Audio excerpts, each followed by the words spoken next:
तो चलिए अब हम लोग जो है 3 महत्वपूर्ण क्वेश्चंस को देखते हैं।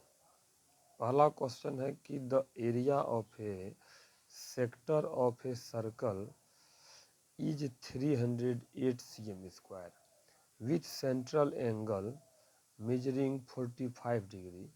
The radius of the circle is what.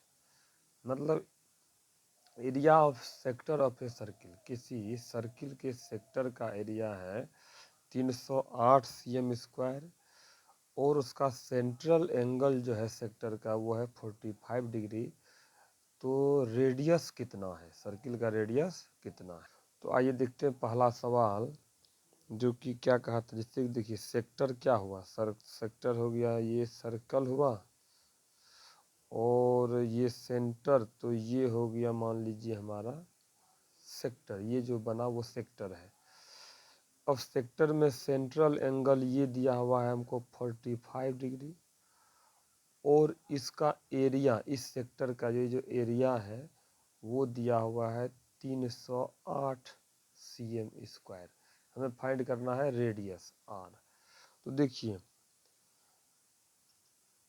Area of sector जो होता है, तो एरिया ऑफ सेक्टर होता है दिया हुआ यहाँ पर है, पहली बात 308 cm स्क्वायर दिया हुआ है और एरिया ऑफ सेक्टर का फॉर्मूला होता है theta by 360 pi r square. ये है एरिया ऑफ सेक्टर का फॉर्मूला और एरिया भी आपको दिया हुआ है 308। देखिए ये 308 एरिया दिया हुआ है और ये है एरिया का फॉर्मूला, मतलब एरिया ही हुआ ये। अब इसमें आपको रेडियस देखिए थीटा दिया हुआ है 45 डिग्री, ये है 360 डिग्री, पाई हमें मालूम है 22/7 पाई का वैल्यू होता है और आर तो फाइंड करना है, तो आर स्क्वायर रह गया, हो गया 308। तो यहाँ पे हमको आर स्क्वायर फाइंड करना है। मान लीजिए आर स्क्वायर को छोड़ देंगे तो 308 ये नीचे वाला जब इक्वल के उस साइड जाएगा तो ऊपर चला जाएगा और ये ऊपर वाला जब इक्वल के उस साइड जाएगा तो हो जाएगा ऊपर से नीचे, यानी कि ये 45 × 22। अब इसको हमें कटाना पड़ेगा। तो हम जब इसको कटाएंगे तो आएगा, देखिए 11 2 जा 22, यहाँ 11 2 जा 22 और 22 + 8 88, 11 8 जा, ये कट गया 2 14 बार में और यहाँ कटेगा 9 5 जा 9 4 जा और 5 8 जा। तो इस प्रकार से हमको आर स्क्वायर इक्वल टू मिल गया 14 × 8 × 7। इसको और तोड़ देंगे तो हो जाएगा 14 का 2 × 7, 8 को तोड़ेंगे तो मान लीजिए 2 × 2 × 2, 2 दूनी 4 दूनी 8 और वो 7 बच गया। तो आर स्क्वायर इक्वल टू ये हो गया हमको, देखिए तो देखिए 1 और 2, 2 गो 2, तो 2 का स्क्वायर कर दीजिए, फिर 1 गो 7, 1 गो 7, तो 7 का स्क्वायर हो गया, फिर यहाँ पर 2 गो 2 है तो हो जाएगा 2 का स्क्वायर। तो ये जो स्क्वायर है सब पे स्क्वायर है तो हटा दीजिए, तो आर इक्वल टू आ गया 7 दूनी 14 दूनी 28 cm आंसर, यानी कि इस सेक्टर का एरिया हो जाएगा 28 cm। इसमें दूसरा सवाल है कि इफ द 8 डिजिट नंबर है 1 2 3 4 5 6 7 XY, देखिए 8 डिजिट है 1 2 3 4 5 6 7 8, 7th और 8th डिजिट जो है मालूम नहीं है, XY लिखा हुआ है, तो ये 8 डिजिट का एक नंबर है। कहता है if this 8 digit number is divisible by 8, ये नंबर हमारा 8 से डिविजिबल है, then the total possible pairs of x y. तो एक्स वाई के टोटल कितने पेयर हो सकते हैं? 4 ऑप्शन है, 8 हो सकते हैं, 13 हो सकते हैं, 10 या 11। कहने का मतलब कि यदि ये नंबर हमारा 8 से डिविजिबल है तो इसके कितने पेयर हो सकते हैं? किसके? एक्स वाई के। तो आइए देखते हैं।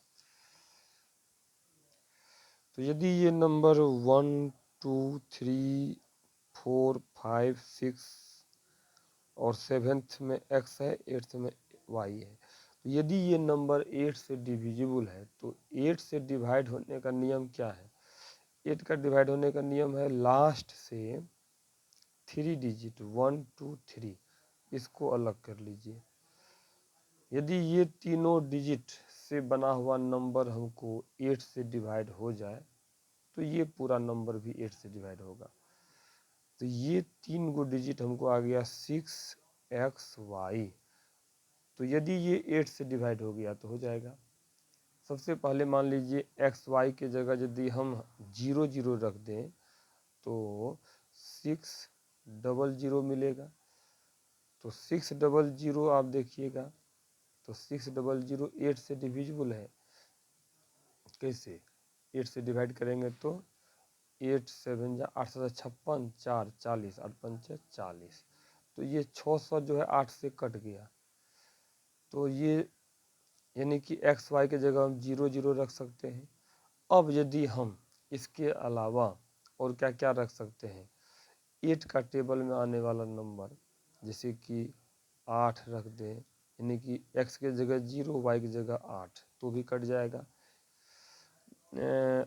यहाँ 8 दूनी 16 रख सकते हैं, यानी x का वैल्यू 1, y का 6, 8 3 24, 8 चौके 32, 8 5 40, 8 छक्के 48, 8 7 56, 8 8 64, 8 9 72, 8 10 80 और 11 88, 12 96।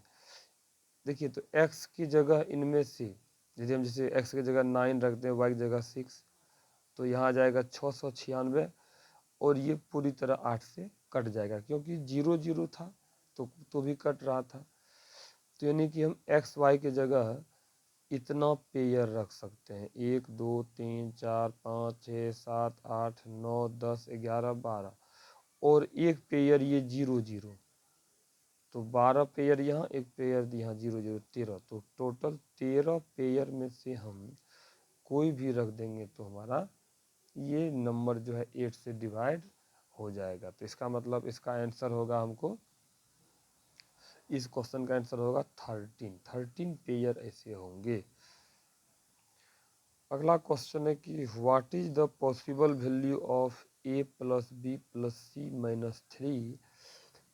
मतलब इसका हमको वैल्यू निकालना है कि a plus B plus C minus 3 if आपको दिया हुआ है कि a square plus B square plus C square बराबर 9 और A B plus B C plus C A बराबर 8। तो हमको निकालना है a plus B plus C minus 3 का वैल्यू। देखिए तो बहुत आसान ही बन जाएगा। इसमें लगना चाहिए कौन फॉर्मूला? ये formula, a plus B plus C का whole square, a plus B plus C का whole square equal to a square plus B square plus C square plus 2 into A B plus B C plus C A plus B plus C का whole square equal to A square plus B square plus C square plus 2 into A B plus B C plus C ए। इसमें यदि ये formula हम apply करेंगे तो ये बन जाएगा। अब तो हो जाएगा a plus B plus C का होल स्क्वायर इक्वल टू, अब देखिए a square plus B square plus C square का वैल्यू क्वेश्चन में 9 दिया हुआ है और A B plus B C plus C A का वैल्यू दिया हुआ है 8।